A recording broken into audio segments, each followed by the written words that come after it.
बिस्मिल्लाहिर्रहमानिर्रहीम। अस्सलाम वालेकुम प्यारे व्यूअर्स, मेहमानों के लिए बनाएं अब फ्रेंच फ्राइज़ बिल्कुल न्यू स्टाइल न्यू तरीके से और बहुत क्रिस्पी और क्रंची जो है ना ये फ़्रेंच फ्राइज़ हैं। ठीक है, इसके लिए जो है ना सबसे पहले हमने आलूओं की कटिंग करनी है। आलूओं की कटिंग जो है हमने बहुत फ़ाइन जो है ना इनकी कटिंग करनी है इस तरीके से। ठीक है, ये मैंने एक बार में ही कट लगा के जो है ना इनकी कटिंग कर ली है।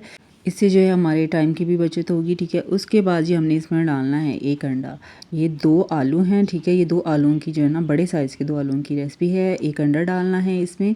उसके बाद इसमें थोड़ा सा हरा धनिया डालेंगे खूबसूरती के लिए भी और खुशबू के लिए भी। उसके बाद नमक और कुटी हुई लाल मिर्च जो है ना ये आपने अपने टेस्ट के हिसाब से डालनी है। अगर आप स्पाइसी ज़्यादा खाते हैं तो ज़्यादा डाल लें, अगर कम खाते हैं तो कम डाल लें। ठीक है, ये डाल देने हैं इसमें। उसके बाद इसमें हमने डालनी है खुश्क मेथी डालनी है। ठीक है, और वो हाथों के साथ ना हमने हाथ के हथेलियों पे रख के ना तो उसको रब करके इसके अंदर डालना है। ठीक है, इससे ना बहुत मज़े की खुशबू आएगी हमारी चिप्स में से, फ्राइज़ में से। उसके बाद ये साबुत धनिया है, इसको भी इसी तरीके से मैंने हाथ के साथ जो है ना यूँ रब करके इसमें डालना है। और उसके बाद इनको पहले हमने सबसे पहले अच्छी तरह से ना इनको मिक्स कर लेना है। ठीक है, ताकि मसाला जो है वो सारा जो है फ्राइज़ के ऊपर लग जाए। उसके बाद इसमें हमने डालने हैं ये तकरीबन 3 टेबल स्पून जो है ना मैदा है, ये डालना है इसमें।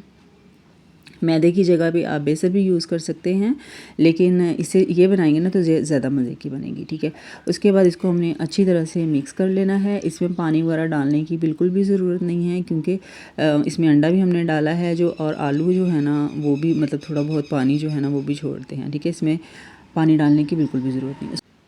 अगर आप चैनल पे नए हैं तो चैनल को सब्सक्राइब कर लीजिए और मज़े की रेसिपीज़ के लिए, रमज़ान रेसिपीज़ के लिए बेल नोटिफिकेशन ऑन कर लें।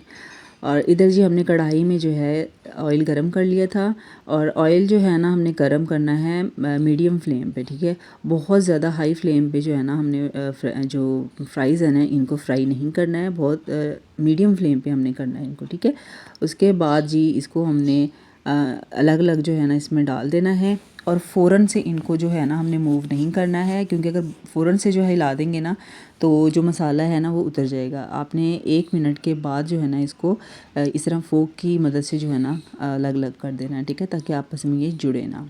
और उसके बाद ये देखिए जी प्यारा सा गोल्डन कलर आने पे जो है ना हमने निकाल लेनी है फ्राइज़, और मज़ेदार सी फ्रेंच फ्राइज़ हमारी बिल्कुल तैयार हो चुकी हैं। बहुत ज़बरदस्त रेसिपी है, लाजमी आप इस तरीके से ट्राई कीजिएगा। फ़ीडबैक भी दीजिएगा कैसी लगी रेसिपी। अपना ख्याल रखिएगा। अल्लाह हाफ़िज़।